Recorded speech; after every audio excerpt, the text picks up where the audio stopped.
Hello, friends. The 686th day of the war between Russia and Ukraine continues.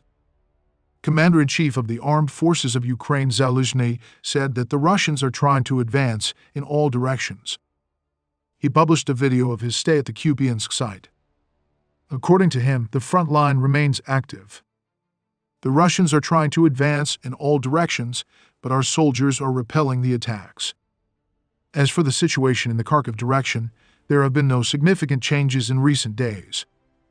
In the Sinkivka area in the Kupiansk sector, the Ukrainian armed forces repulse all enemy attacks, Ukrainian telegram channels report. Moreover, pro-Russian Syriac maps experts report that the Ukrainian army recaptured part of Sinkivka, located in the gray zone, after the Russian army was forced to retreat from the northern outskirts. Meanwhile, according to the American Institute for the Study of War, the Russians have advanced near Donetsk and in the Zaporizhia region. Based on location-based footage identified by experts, Russian troops are located on the eastern outskirts of the village of Georgivka, west of the recently captured Maryanka. There they crossed the Ozykova River. Russian military bloggers claim that Russian troops seized 2 churches in Georgivka, the institute said in a report.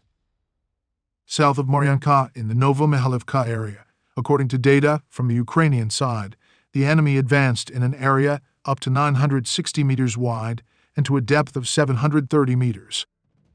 Near Avdiivka, fighting continued near Step. Also, the city itself is constantly under shelling. Western experts report that the Ukrainian army has recaptured some of the lost positions north of Krasnohorivka. According to pro-Russian experts Syriac maps, the Ukrainian army in recent days eventually recaptured lost positions southwest of Yevhenii. Western media continued to talk about the problems of the Ukrainian armed forces at the front. The New York Times, citing a reconnaissance commander of the 117th Brigade of the Ukrainian Army, writes that the Ukrainian armed forces have enough weapons, but not enough people. The publication also cites the story of the Ukrainian military, who talk about the intensification of Russian attacks. Russian attacks have been so intense on the central and eastern flanks that operating close to the front line has never been so dangerous, Ukrainian army soldiers say. The publication also says that Russian soldiers have begun to use various tricks. In particular, they play recordings with the sound of drone attacks. They want to make the Ukrainians think that they are now being attacked, thereby pushing the Ukrainian army fighters to leave the trenches and reveal their positions. Russia's use of FPV drones forces the Ukrainian armed forces to abandon their equipment in frontline zones and move on foot. OSINT analyst Andrew Perpetua reports that the Russians are systematically destroying Ukrainian positions using drones until there is nothing left to defend, and soon you notice that the position is under Russian control. This is the reality of using drones, not as sexy as hitting a tank, he writes. A military blogger publishes a video clip of Russian strikes on Ukrainian positions. He believes this is a rational way for Russia to use drones. Ukraine doesn't have the ammunition to repel attacks with artillery alone. It needs well-equipped defensive positions. If you destroy that, Ukraine will be forced to leave, he adds. The blogger describes a case when Russia bombed one position with drones for weeks and, as a result, completely destroyed it. And when Ukrainian soldiers began to retreat, they were ambushed and captured. At the same time, Sky News, citing sources, writes that Iran has developed a new attack drone for Russia and is close to transferring ballistic missiles.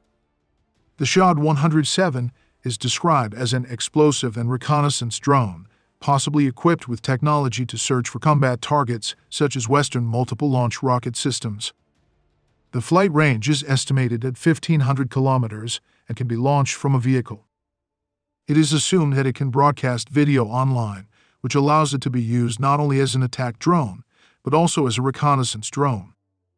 Several units of the specially designed drone could be offered to Russia, which reflects significant force design work being undertaken by Iran to support Russian interests vis-à-vis Ukraine. The publication's Ukrainian source said that reports about the development of a new type of drone are most likely true, and Kiev has huge concerns about the possible supply of the mentioned types of drones. Friends, this channel exists solely thanks to your support. If you have the opportunity and desire to support the channel, I will be very grateful to you. Thank you very much and see you in the next video.